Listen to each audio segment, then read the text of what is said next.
অসম আন্দোলনৰ পাছত যিখন এজিবি চৰকাৰে আটাইবিলাক কথা কৈ অসমৰ ৰাইজক আভুৱা ভৰালে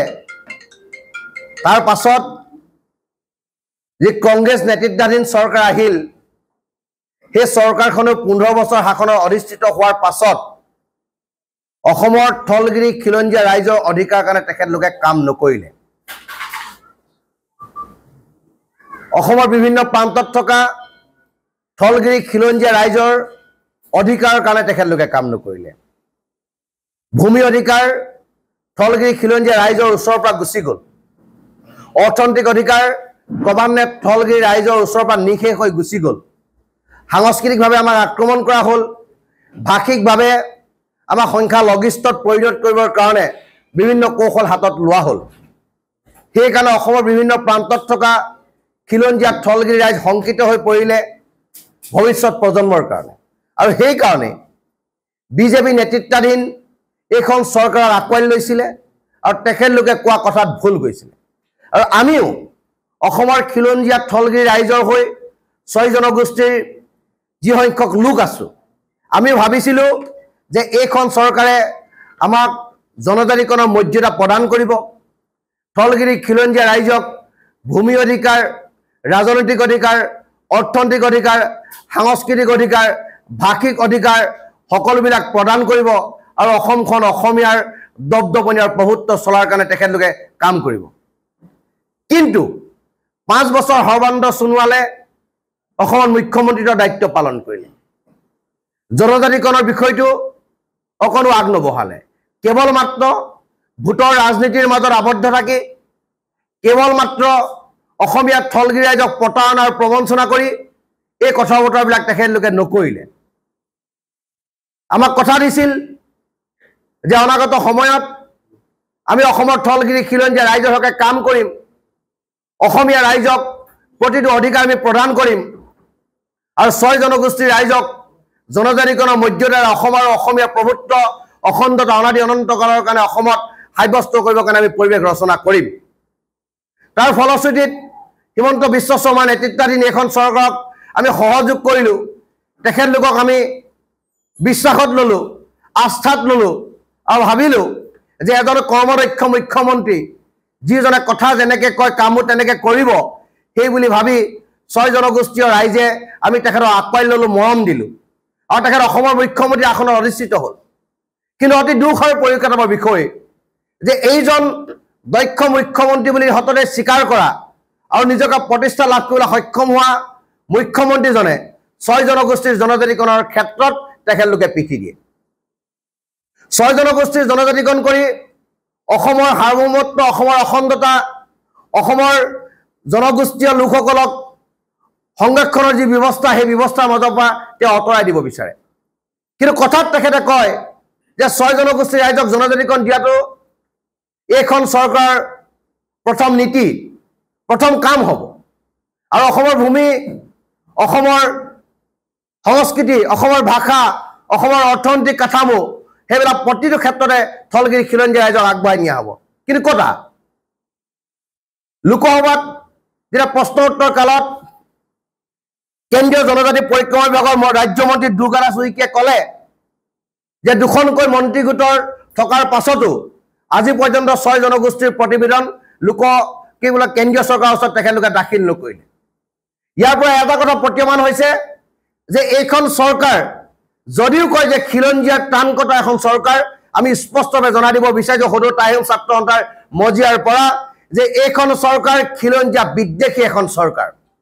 এইখন চৰকাৰ থলগিৰি বিদ্বেষী এখন চৰকাৰ এইখন চৰকাৰে অসমীয়া থলগিৰি খিলঞ্জীয়া ৰাইজক প্ৰতাৰণা কৰিছে প্ৰবঞ্চনা কৰিছে আৰু মিথ্যাচাৰ আশ্ৰয় লৈ কেৱল মাত্ৰ ভোটৰ ৰাজনীতি কৰিছে আৰু অসমৰ বিভিন্ন প্ৰান্তত থকা মানুহবিলাকক সংৰক্ষিত কৰিম সুৰক্ষিত কৰিম বুলি কেৱল মাত্ৰ পেপাৰে পত্ৰৰে আৰু কেৱল মিডিয়াৰ আগত কথাবিলাক কোৱাৰ বাদে তেখেতলোকে অন্য কাম একো কৰা নাই 2019 চনত জানুৱাৰী মাহত বিলখন ৰাজ্যসভাত উঠিল কিন্তু তেখেতলোকৰ সংখ্যাগৰিষ্ঠতা থকাৰ পাছত বিলখন পাছ নহ'ল কিয় নহ'ল এই কথাটো যেতিয়া তেখেতলোকক আমি প্ৰশ্ন কৰোঁ তেখেতলোকে ফালৰি কাটি গুচি যায় তেখেতলোকে কয় যে এক্সিষ্টিং যিবিলাক অসমত ট্ৰাইবেল আছে সেই ট্ৰাইবেলবিলাকে 6 জনগোষ্ঠীৰ জনজাতিকৰণৰ যদি বিষয়টো আহি যায় তেতিয়া তেখেতলোকে বিৰোধ কৰে আৰু অসমখনৰ ৰক্তাক্ত পৰিৱেশৰ এক সূচনা হ'ব সেইকাৰণে এই বিষয়টো আমি আগবঢ়া নাই আমাৰ প্ৰশ্ন যে এইখন অসম থলগিৰি খিলঞ্জীয়া ৰাইজৰ অসম যে এইখন অসমত জনজাতিসকলৰ ট্ৰাইবেল বেল্ট এণ্ড ব্লকৰ মাটি সুৰক্ষিত নহয় বহিৰাগত তাত মাটি দখল কৰিছে তেখেতলোকে আন্দোলন কৰিবলগীয়া হৈছে তাৰ পৰা উচ্ছেদ কৰিবৰ কাৰণে আৰু তেখেতলোকে ভালকৈ বুজি পায় যে এইখন অসম যদি অসমীয়া থলগিৰি খিলঞ্জীয়া ৰাইজৰ কাৰণে সুৰক্ষিত নহয় সংৰক্ষিত নহয় তেতিয়া অনাগত সময়ত অসমত থকা জনজাতীয় লোকসকল যে সুৰক্ষিত নহয় সেই কথা তেখেতলোকে বুজি পায় আৰু তেখেতলোকে কোনো কাৰণত কোনো ক্ষেত্ৰতে তেজৰ নৈ বব সংঘাত হ'ব বিক্ষিপ্ত পৰিৱেশ সৃষ্টি এই ধৰণৰ কথা বতৰাবিলাকৰ পৰা তেখেতলোকে স্পষ্টভাৱে সেই বাৰ্তাটো আমাক দিয়া নাই বা তেখেতলোকে সেই কথা নকয় সেইটো আমাৰ দৃঢ় বিশ্বাস কেৱল মাত্ৰ ৰাজনৈতিক ক্ষেত্ৰখনত আমাৰ মাজত বিভেদ সৃষ্টি কৰিবৰ কাৰণে চৰকাৰে মনে সজা কাহিনী এটা ৰাইজৰ মাজলৈ এৰি দিয়ে বিভ্ৰান্তি কৰিবৰ কাৰণে আৰু মানুহক দিশহাৰা কৰিবৰ কাৰণে কিন্তু আমাৰ স্পষ্ট মত যে দুখনকৈ মন্ত্ৰী গোট থকাৰ পাছত প্ৰতিবেদন যেতিয়া লোক বা কেন্দ্ৰীয় চৰকাৰে প্ৰেৰণ নকৰিলে ৰাজ্যসভাত বিলখন উঠাৰ পাছত যেতিয়া পাছ নকৰিলে কথা বতৰাবিলাক যেতিয়া আলোচনাৰ মাধ্যমেৰে সমাধান হোৱাৰ পথ তেতিয়া তেখেতলোকে প্ৰশস্ত কৰা নাই তেতিয়া আমি স্পষ্টভাৱে জানিব বিচাৰিছোঁ যে এইখন চৰকাৰে 6 জনগোষ্ঠীৰ ৰাইজক কিয় প্ৰতাৰণা কৰিছে এইখন চৰকাৰে 6 জনগোষ্ঠীৰ ভোটাৰে ৰাজ্য অসমত অধিষ্ঠিত হোৱাৰ পাছত তেখেতলোকে আমাক প্ৰতাৰণা কিয় কৰিছে প্ৰবঞ্চনা কিয় কৰিছে আৰু অসমৰ যিমান জনসংখ্যা আছে তাৰ 78% 6 জনগোষ্ঠীৰ ৰাইজৰ ভোটাৰে ইয়াতো তেওঁলোকে চৰকাৰ বনাইছে তেখেতে চৰকাৰ বনাইছে আমাক প্ৰতাৰণা কিয় কৰিছে প্ৰবঞ্চনা কিয় কৰিছে সেই প্ৰশ্নৰ উত্তৰ অসমৰ মুখ্যমন্ত্ৰীজনে আমাক দিব লাগে অসমৰ মুখ্যমন্ত্ৰীজনে আমাক এইটো কথা স্পষ্টভাৱে জনাই দিব লাগে যে 6 জনগোষ্ঠীৰ ৰাইজে আমি জনজাতিকৰণৰ মৰ্যাদা নিদিওঁ তেখেতে আমাক স্পষ্টভাৱে কৈ দিয়ক তেতিয়া আমাৰ তেখেতক প্ৰশ্ন সুধিবলগীয়া নাই কেৱল মাত্ৰ ৰাজনৈতিক চক্ৰান্তৰ মাজত থাকি 6 জনগোষ্ঠীৰ ৰাইজক জনজাতিকৰণ দিম বুলি কৈ 26ৰ বৈতৰণি যদি তেখেতলোকে পাৰ হ'ব বিচাৰিছে তেতিয়া তেখেতলোকে এইটো ভুল কৰিছে কাৰণ 6 জনগোষ্ঠীৰ ৰাইজ মূৰ্খ নহয় 6 জনগোষ্ঠীৰ ৰাইজে ৰাজনীতি কেনেকৈ কৰিব লাগে সেই কথাটো জানে আমি মাত্ৰ তেখেতলোকক বিশ্বাসত লৈছিলোঁ আস্থাত লৈছিলোঁ আৰু বিশ্বাস আৰু আস্থাত লোৱাৰ কাৰণেই এই কথা বতৰাবোৰৰ মাজত তেখেতক আমি ৰখাইছিলোঁ কিন্তু আজি তেখেতলোকে যেতিয়া আমাক প্ৰতাৰণা কৰিছে মিছাচাৰ যেতিয়া আশ্ৰয় লৈছে মন্ত্ৰী গোটৰ প্ৰতিবেদন যেতিয়া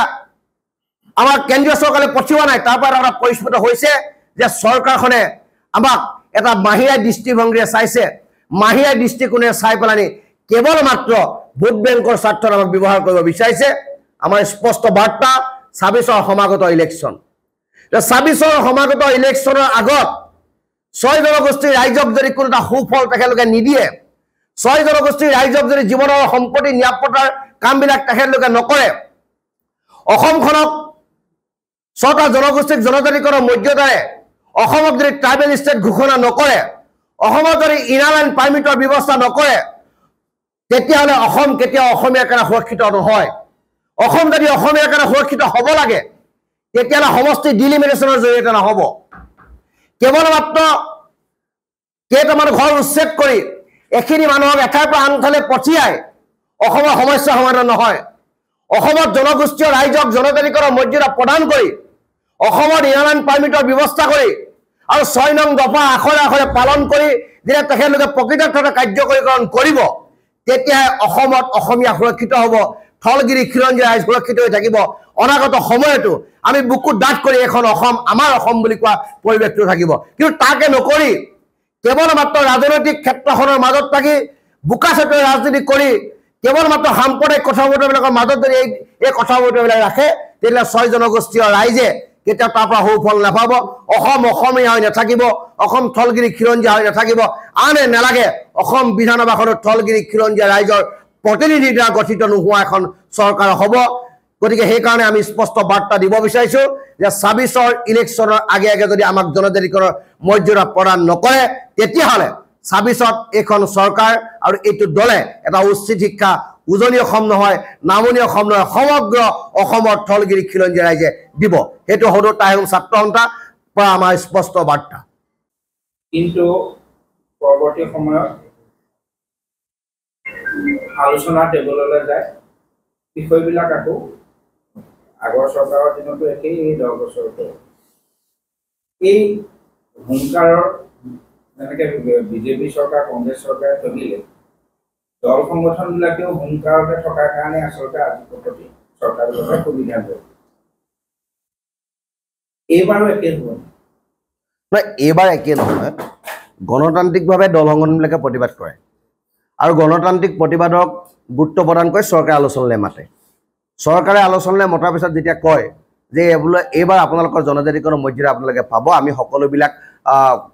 কথাবোৰ আমি ঠিক ঠাক কৰিছোঁ গতিকে আপোনালোকৰ আলোচনা কৰিম আৰু জনজাতিকৰণৰ মৰ্যাদাৰে অসমখন আমি সুৰক্ষিত কৰিম আমি কথাবিলাকৰ আশ্বস্ত হওঁ আমি কথাবিলাক বিশ্বাসত লওঁ কিন্তু সেই বিশ্বাসৰ আঁৰত আৰু আশ্বস্ত হোৱাৰ আঁৰত যে তেখেতলোকৰ ৰাজনৈতিক এটা অভিসন্ধি থাকে সেই কথা বুজিবলৈ আমাৰ কঠিন হয় কিন্তু এতিয়া লাহে লাহে আমি 6 জনগোষ্ঠীৰ ৰাইজে সেই কথা বতৰাবিলাক বুজি পাইছোঁ বিজেপি চৰকাৰৰ মিথ্যাচাৰ তেখেতলোকে কৰা আমাক অন্যায় সেই কথাবিলাক বুজি পাইছোঁ সেইকাৰণে 26ৰ ইলেকশ্যনৰ আগত নিশ্চিতভাৱে ইয়াৰ ফল এটা এইখন চৰকাৰে পাব ৰাজনৈতিক আশ্বাসন আমি ভুল যোৱাই নাই যদি আমি ভুল গ'লো হয় তেতিয়াহ'লে আমি এনেকুৱা ধৰণৰ প্ৰতিক্ৰিয়া আমি কেতিয়াও নিদিওঁ আদিত্য ঠাকৰে ডাঙৰীয়াই বিৰুদ্ধাচৰণ কৰা নাই তেখেতক বিৰুদ্ধাচৰণ কৰিবলৈ কোৱা হয় আৰু দ্বিতীয় এটা কথা যে আমাৰ ক্ৰাইটেৰিয়া ফুলফিল আছে আৰু ভাৰত চৰকাৰৰ প্ৰতিটো এজেন্সিয়ে ক্লিয়াৰিফিকেশ্যন দিয়াৰ পাছত আমাৰ জনজাতি মৰ্যাদা দিব পৰা সকলোবিলাক ক্ৰাইটেৰিয়া আছে বুলি কোৱাৰ পাছতহে বিলখন ৰাজ্যসভাত উঠিলে এতিয়া ক্ৰাইটেৰিয়া প্ৰশ্নটো নাহে এতিয়া আহিব চৰকাৰৰ সদিচ্ছাৰ কথা এতিয়া আহিব চৰকাৰৰ অসমৰ অসমীয়াৰ খিলঞ্জীয়া ৰাইজৰ প্ৰতি দায়বদ্ধতাৰ কথা এতিয়া আহিব চৰকাৰৰ বিশ্বাসযোগ্যতাৰ কথা এতিয়া আহিব চৰকাৰে অনাগত সময়ত অসমৰ অসমীয়াৰ কাৰণে কাম কৰিব নোৱাৰে নকৰিব তাৰ ওপৰত কথা বতৰা আহিলে গতিকে চৰকাৰখনে অসমীয়া খিলঞ্জীয়া থলগিৰি ৰাইজৰ হকে কাম কৰিব বিচৰা নাই অসমত অসমীয়া ৰাইজক সুৰক্ষিত কৰিব বিচৰা নাই থলগিৰি খিলঞ্জীয়া ৰাইজৰ অধিকাৰবিলাক থলগিৰি খিলঞ্জীয়া ৰাইজৰ ওচৰত থকাটো তেখেতলোকে বিচৰা নাই সেইকাৰণে 6 জনগোষ্ঠীৰ ৰাইজক জনজাতিকৰণৰ মৰ্যাদা দিব পৰাকৈ প্ৰতিবেদন কেন্দ্ৰীয় চৰকাৰে প্ৰেৰণ কৰা নাই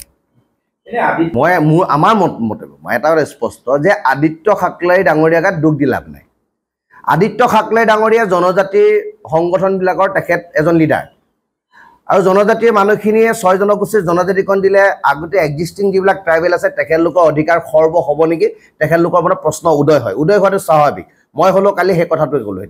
আৰু তেখেতলোকৰ মনত যিটো সন্দেহ হয় তেখেতলোকৰ মনত যি এটা দুশ্চিন্তা থাকে সেই দুশ্চিন্তাটো দূৰ কৰিব পৰা দায়িত্ব কাৰ চৰকাৰৰ